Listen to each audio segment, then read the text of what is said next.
Yes, us. Welcome to the Kefi Life podcast. My name is Kiki Vale, and I'll be your guide to creating a life of Ola Kala, all is well. Together, we'll get back to the basics, and we'll explore fresh new ways to flourish in mind, body, and soul the Greek way. You can look forward to interviews, stories, essential self-care strategies, recipes, and actionable takeaway Ola Kala moments. This is going to be so much fun. Let's get going. Πάμε!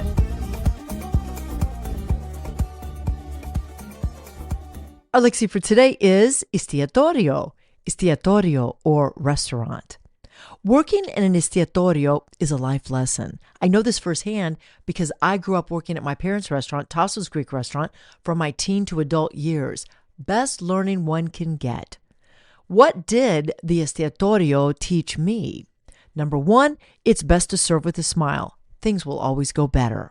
Number two, treat customers like family and they'll come back time and time again. And number three, working in an Estiatório builds resilience because the hours are long and when the crowds pack in, you must keep working without slowing down.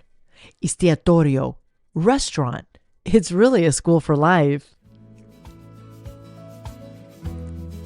On the Kefi Life Mediterranean Diet and Longevity series, we explore what truly sustains life. Olive oil rich in polyphenols, wild greens dense in micronutrients, and of course movement woven into daily life. But here's what modern life disrupts.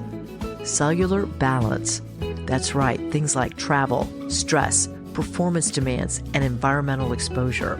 You see, when you eat beautifully, your body can still run low at the cellular level. This is where targeted nutritional support can make a meaningful difference. InfuseWell Concierge offers physician-guided hydration and nutrient therapy designed to replenish the body at a deeper level, delivering antioxidants, vitamins, and minerals directly into the bloodstream. This kind of targeted support can help sustain energy, immune resilience, recovery, and overall vitality. InfuseWell brings the experience to you with concierge treatments administered by licensed medical professionals. It's modern wellness designed to support longevity. To learn more, visit infusewell.com or call 630-915-7374. InfuseWell Concierge, helping you feel better, live stronger, and thrive longer. Kefi Life Extra Virgin Olive Oil, a boundless amount of value, high in antioxidants with anti-inflammatory properties linked to good mood and improved mental health. Get your bottle of wellness today when you visit KefiLife.com.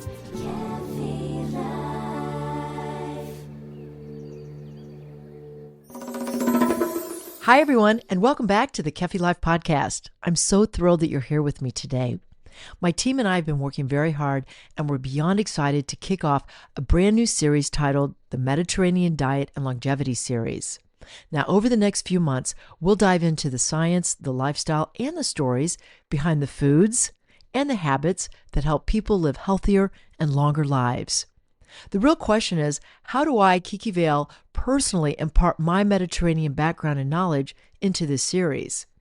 Well, I've been thinking about it. I think I have to go back in time to how I grew up and what exactly influenced me. Why does my heritage ground me and how? If I return to my childhood and my teen years, I can tell you that I was always with my parents, Tasso and Christina, Anastasios and Katerina. They are both from Greece, from Corinth, and they had 4 children, my siblings, my sister Stacie, my brother John, and my sister Christina. All of us super close-knit growing up together. And we were, yes, a part of my big fat Greek restaurant. Actually, it wasn't a big fat Greek restaurant. It was Tasso's Greek restaurant in Kansas City, Missouri. And you know what? I'm really proud of this. It's still operating today after 50 years. So happy birthday, Tasso's, this year. 50 years, 5 decades of love, good food, and of course, lots of kefi. My siblings now join me to get us in the mood and to help us go back in time. We're going to share where we started, what we've learned, and what it truly means to grow up in a Mediterranean family. So welcome, Stacie, John, and Christina. Thanks. Hi, happy to be with you guys. Thank you. So we're all coming from different locations. Some of us are in Arizona, Kansas City, Chicago. We're all over the globe, but we are still connected. And we're very thankful that our parents have given us such great life lessons and work ethic. I'm going to start with John. He's the third in the bunch because John has been handed the baton to run the show at Tasso's, and it's still running. So, John, I'm just going to kick off by saying happy 50th anniversary to Tasso's. Thank you. It's exciting. That's really exciting. So how does it feel to be at the restaurant with mom and dad's legacy when you walk in every day and you're running the show and you're operating? What does it feel like to you? Like, are there memories that come up? Are you thinking about certain things? Like, kind of give us a snapshot. Well, ironically, I found some old pictures of mom and dad's single picture, which I think all three of you guys have seen.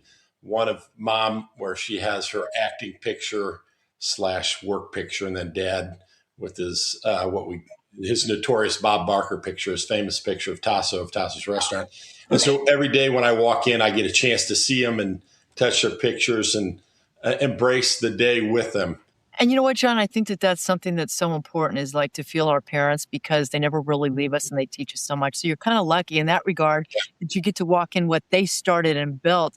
Stacie, when you think about our childhood in the family business, what's the very first memory that comes to your heart? Like, what do you think about?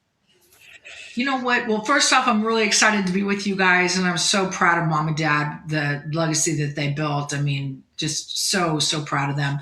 But you know what I think about is how when mom and dad started the restaurant, you know what, they would take us all down there. We had a little black sofa that was right in front of the bar, and we'd all be, you know what, one of us would fall asleep, then the other one would fall asleep, then the other one, then the other one. We were like, you know, 4 little puppies all by their mom. And so I just remember how, even though mom and dad started the restaurant, it was very challenging. They still maintained the sense of family. They always brought us along. We were all part of the journey. You know, it'd be 11 o'clock, 12 o'clock at night. We'd all be on top of each other on the little black sofa, which John still is kept as a famous heirloom in the women's bathroom in the large stall. It's still there. So that's what I remember, just how mom and dad worked so hard to build a successful business, but they still maintained such a strong sense of family and always had us close to their belts. And I really think that's important, because like as you're raising a family and you're starting a business, like you have to think about how you can manage both of those things. And they did a great job. We were really lucky. Christina, you're the baby. You are the baby. And I'm going to ask you, what did growing up in a Mediterranean household teach you about family that you didn't fully appreciate until you became an adult? Well, I would say absolutely hard work, discipline. Having my own business, I really feel like everything that they have taught me has gone so far. And as much as you try, you got to work harder. And if something doesn't work out as well, you got to try something different. You know, mom and dad they didn't just have a restaurant. They didn't just go in and serve food and drinks. They had a belly dancer. They had a Greek band. They had us selling flowers. They had people all over the place as entertainment. And they really taught me that coming from a different country, they brought all of those different aspects from Greece and they brought it to their restaurant, and they worked very, very hard. And when something didn't work, they did something even better.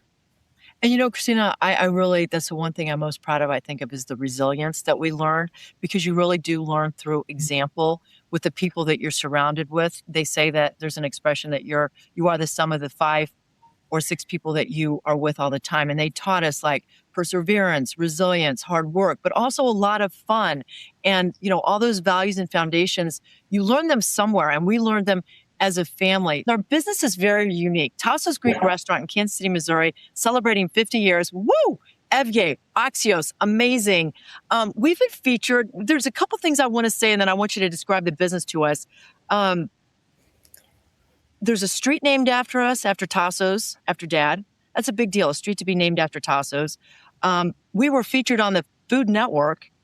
How would you describe Tasso's Greek Restaurant to someone who's never been there? Like, who is it for? How do you describe it? And you know, Kiki, what you touched on, you said that Tasso's made it on the Food Network, and that was like amazing. That, you know what, it was the craziest restaurants in America, and I think, John, were there 7 restaurants that were highlighted, or 12? Top 10 craziest restaurants in America.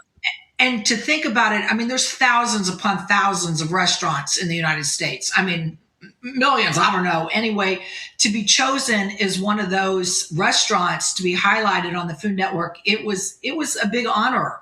And well, Mom and Dad weren't just restaurateurs, they were entertainers. Obviously, Mom's background was acting. She always wanted to act, so she used the restaurant because that's the only thing she could do while she was raising kids. And then Dad, his nickname Bob Barker, would get on the microphone and entertain the people. So I think that's where a lot of our longevity comes from, too. We're not just a restaurant. You come in, there's more to do than just sit and eat, right? And you go to a restaurant, you're in a hurry to get your food and go. With Tasso's, you come in, it's an experience, period. You come in, we're not just a restaurant. It almost is like a dinner theater with all of our actors and actresses. Zion and Bill, our entertainers, Tasso and Christina, which were fantastic entertainers. And now a little bit of myself, my son, and you guys when you come in and Greek dance. There's always something fun going on within the restaurant. And you know what I really like that's happening as I get older, and I have 4 children, we each have children, is that, we think about the generations to come and like, what legacy do we want to leave? And John, what you've done is you've been innovative, and that's what Mom and Dad were. We're all innovative, I believe, in our own way.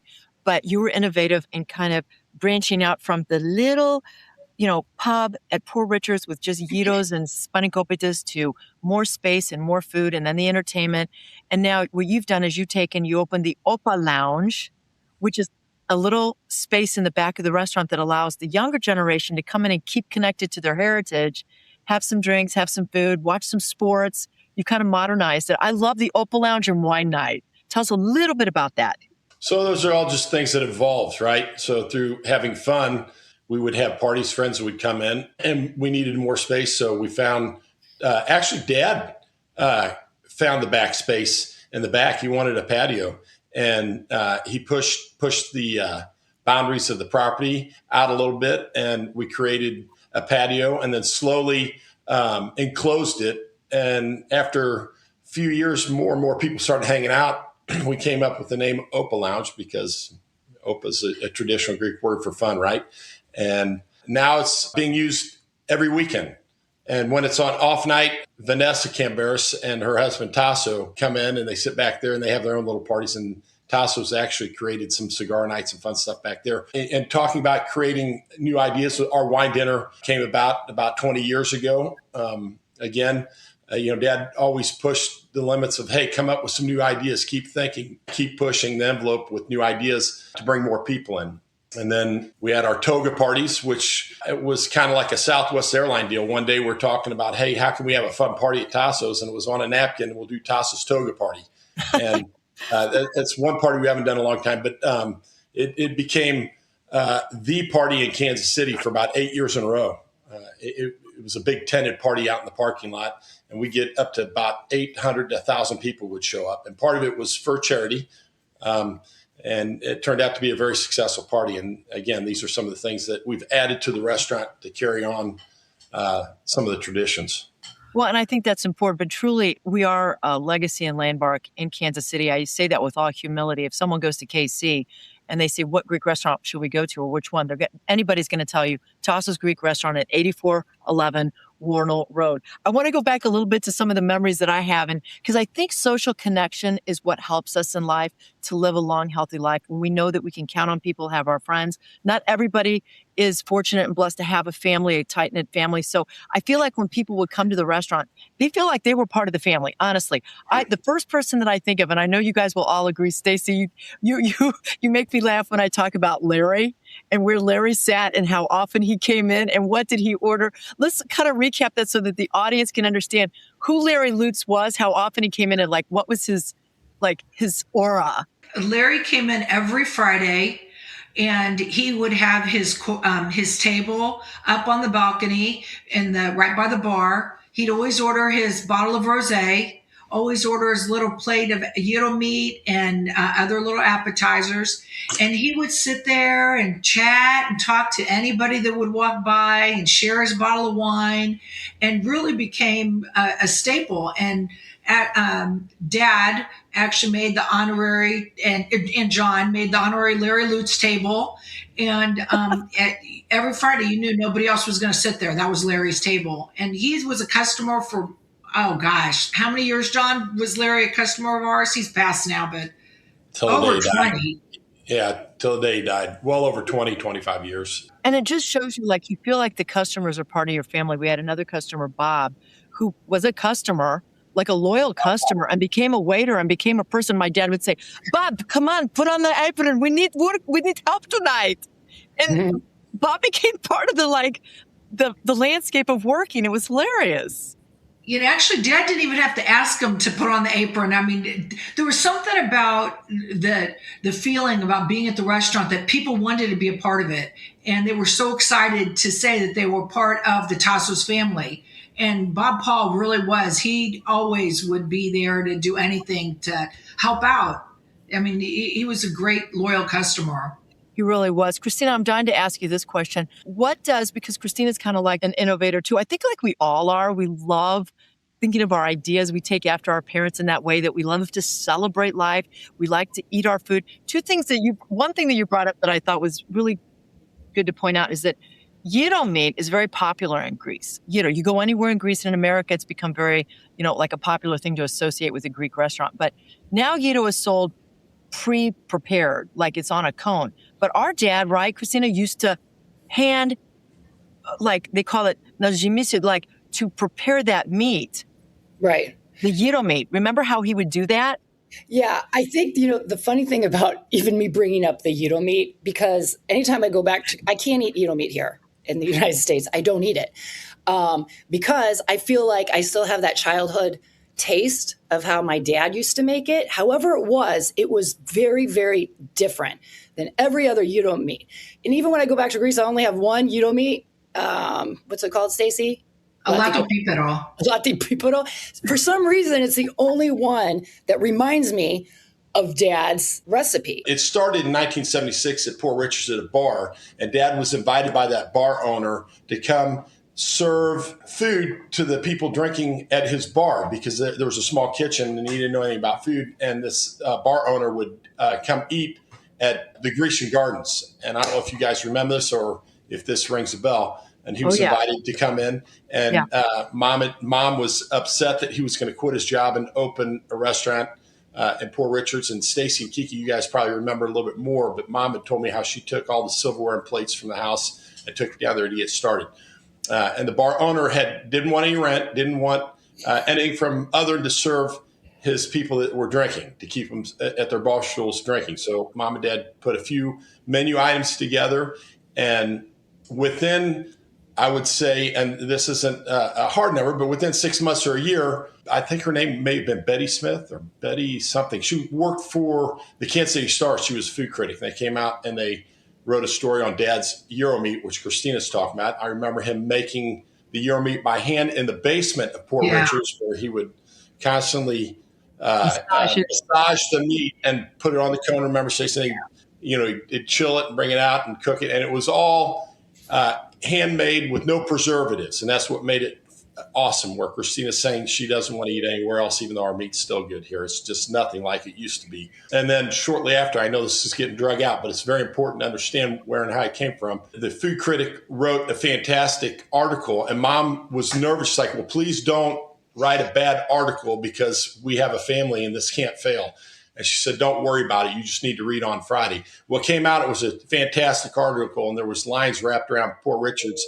The owner of the bar then realized Dad was onto something. He goes, well, I'm going to be your partner. And he said, no, we're not doing that. And that's when he shortly after went out and found our location at 75th Street, which is in I believe, let's just call it 76, a year later, give or take a few months.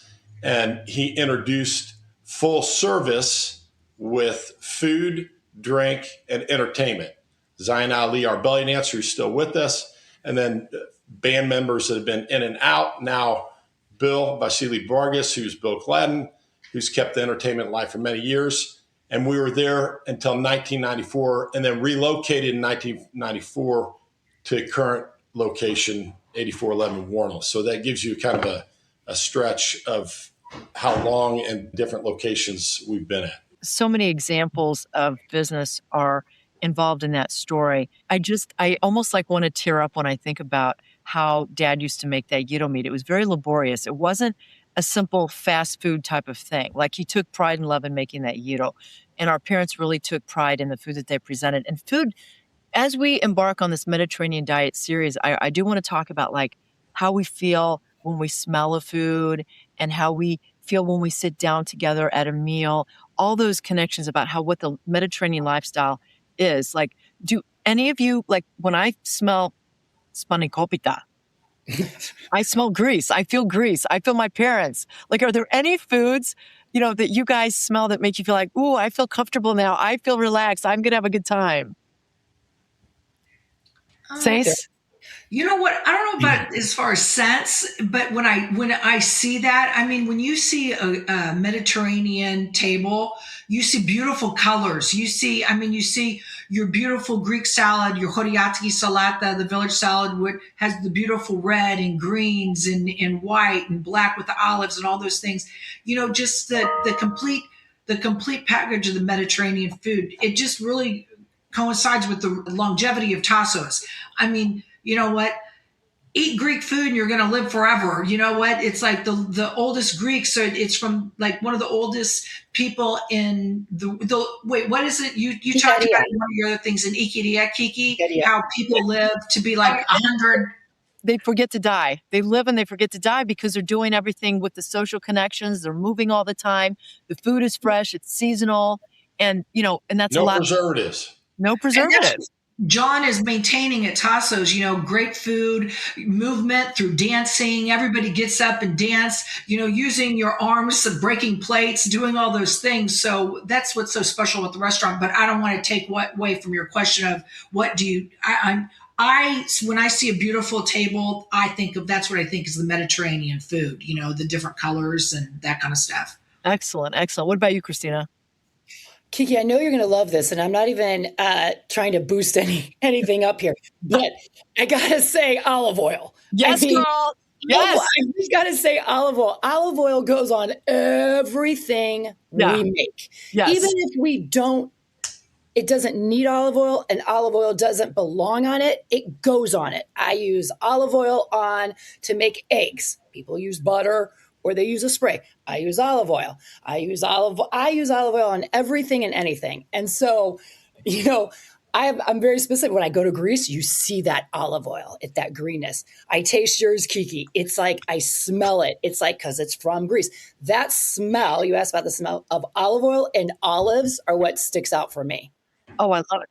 And I really thank you for that plug. It was so natural. And I truly agree with you, because if you sit down to a table, the first thing you ask is, where is the oleola? Where is the olive oil? I want to put it on my bread. I want to put it on my cheese and olives. I want to drink it.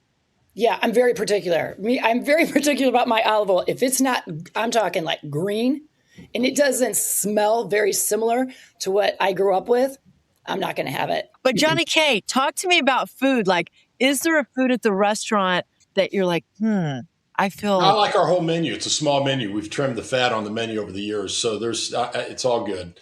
From the souvlaki, the chicken, the gyro. But really for me, good gyro sandwich after a night of going out the night before hits a spot for me. Reminds me of Greece, because there's a gyro stand on every corner. So really that's it. I mean, our everything on our, from our rack lamb to our leg of lamb, brings me back to Greece. I'm fortunate enough I get to see it and taste it every day. Sometimes a little too much, but a good gyro sandwich after a night out takes me back to Greece. And that just goes to show you that food really does comfort us. We've talked so much today. We could go on and on. We'll wrap up with a few more questions and answers, but truly that's what Tasso's is. It's a pure example of the Mediterranean lifestyle with family, good food, connections, opportunities to bond with people, be yourself, and really live life, because so many people are stagnant. They're just not celebrating life. So let's just wrap up with, is there a particular moment, memory, or milestone, and you can take a minute to think about this, that you will take with you forever and you want to carry on to your children? Just a memory within the memory of the restaurant, when they come in having a good time. And I think they do that every Friday and Saturday, whether I'm in a good mood or a bad mood. People come in a good mood, and it puts me in a better mood, right? I come in, I'm tired, I don't want to be there. And then some days, and when I'm in that moment, you see big smiles and people coming in, because they don't get to experience this anywhere else. There are a lot of restaurants in the United States that may be similar, but you can't duplicate what we offer because it's in our heart. It's been within our family. It's us, right? Stacie, what about you? Like, what do you hope people think or feel when they look back on this chapter of Tasso's and our family story, and anything that you feel or remember? Well, you know what? I'm just the sense of pride that I have of saying that Tasso's is our family restaurant. I mean, it fills my heart so much. And you know what? When you talk to anybody, you can be on an airplane, you can be, anywhere, any part of the United States, and you're like, oh, I'm from Kansas City, and my family is a Greek restaurant. They're like, what's the name of it? I'm like, Tasso's. Like, oh my God, I love Tasso's. And you know what? Just the notoriety and the legacy that mom and dad created and that John's maintained. It's a wonderful sense of pride. And I hope that it's able to go down for 50 more years, and John has a son, little Tasso, named after our dad. And even I see him, wanting to get on the microphone, wanting to break a plate, just his sense of pride. And he was blessed to be able to spend some time with little Tasso, was blessed to spend some time with big Tasso at the restaurant. And even though dad's been gone, it's going on 4 years, little Tasso still talks about dad being at the restaurant and him wanting to emulate what dad did back then, And Stacie, I think you hit it on the head though. When we're out, that really hit a spot with me too. And I know we've all been there.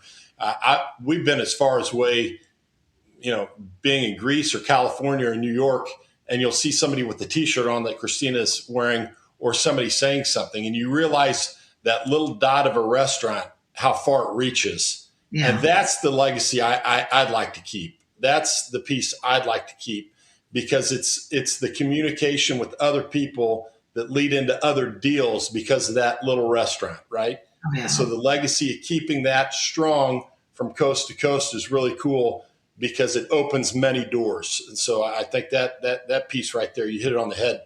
People knowing us continually, you hear the word of Tasso's out there and trying to keep that strong. And you want that legacy to last forever. That's really cool. Yeah, that connection and that impact. What about you, Christina? So I think the legacy for me, to go along with my favorite legacy that actually still exists to this day, is the Scion father-daughter dance. And that is true legacy to me. I went to Scion. They had father-daughter dances. And my dad, our dad he had that accent. He was, different from the other dads typically, right? And he had to be at the restaurant, but he knew every father-daughter dance he was coming with me. And he actually looked forward to it. But he didn't want the night to end there. So he told all my friends and all their dads to come for the after party at the restaurant. Because and you were in high school. You were in high school. Yeah, it was 9th grade. We started going there, and we bring our dads. And every year they went. So I was there for 4 years, and every year we went with our dads and their daughters. And to this day, John can attest to it. Yep. 38 years later, no one knows me. No one, they know Tasso's. The high school dances are good 15 to 20% of our business throughout the year, because they've got, the sweetheart dances, they've got prom, like Stacie was saying, Christina, the father-daughter dances. And that really kicked off, Christina, the high school stuff, because prior to that, we went to Grandview, which was a public school. They knew us, and we were more of a blue-collar restaurant, probably a little too expensive for the norm. But later on, when we introduced some of the high school dances, like Christina said, it evolved and morphed by accident and became a piece of the business. I'm glad you brought that up, because there are... Excuse me, John. Before, I have to say that Grandview, you said... I was up to finish. But we had the foreign language club that would come into the restaurant. Yeah, okay. So the French club would come in, the German club, and Dad would sit up there and talk about Greece and say the Greek islands are beautiful, and you have to eat the Greek food, and so sorry, it goes back even before Christina and the father-daughter. There is great notoriety. Yeah, I guess you're right. It does circle around, because Dad was always looking for more business. Wherever he could steal some business, he would do that. You're right. So shame on me for saying that. No. I think this is so wonderful how this all came about by natural osmosis, that truly Dad saw opportunities everywhere. He wanted everybody to become a customer. And he, like, our whole family was a link to more business. So whether it was the foreign club at school or the dances or the soccer team, I mean, it's pretty fun if you think about it. But don't you see how really the longevity is a part of family food and fun? Like it all really did tie in together. It's been a lot of fun, guys, to bring you to the show and the podcast, because truly you're a part of my life. You are my life. It's how I grew up, and we're forever connected. And as we launch our series, at the root of it is what our business stands for: food, family, fun, even faith. We were closed on Sundays because Mom insisted that we went to church and that we had a day of rest. So never on Sunday, as Stacie reminded me, never on Sunday. And that's really important too. When you're forming a business, decide how does that business line up with your principles and your values. So longevity really isn't about the years in business, but it's about our heritage, our resilience, and the bonds that carry the legacy forward. I want to thank each of you for being a part of this podcast episode. Thanks, Kiki. Thanks for including us. Thank you again for tuning into Kefi Life's Mediterranean Diet and Longevity series, brought to you by our wonderful partners Vasilis, Infuse Well Concierge, and Tasso's Greek Restaurant. Together, we share a vision to open your eyes to what's possible, to live well, age naturally, and embrace the daily choices that fill your life with vitality. Until next time, as the Greeks say, metron ariston, moderation is best. And of course, ola kala, all is well.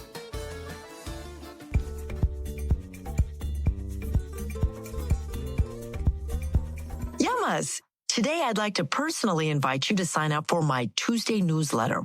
Why? Because here I will directly communicate with you, sharing additional wellness content and promotions that our team has created for you in mind. I promise not to overload you, only further inspire you. Visit KefiLife.com today. Sign up for the Tuesday newsletter, bringing you one step closer to Ola Kala, all is well. Kiki Vale is the founder of Kefi Life. She is passionate about whole person wellness and living a fulfilled life. Her Kefi Life podcast is created to simply and naturally help you harmonize the mind, body, and soul the Greek way. Visit KefiLife.com and check out Kiki Vale on LinkedIn and on Twitter. Join us again next time for more positive energy and inspiration on Kefi Life.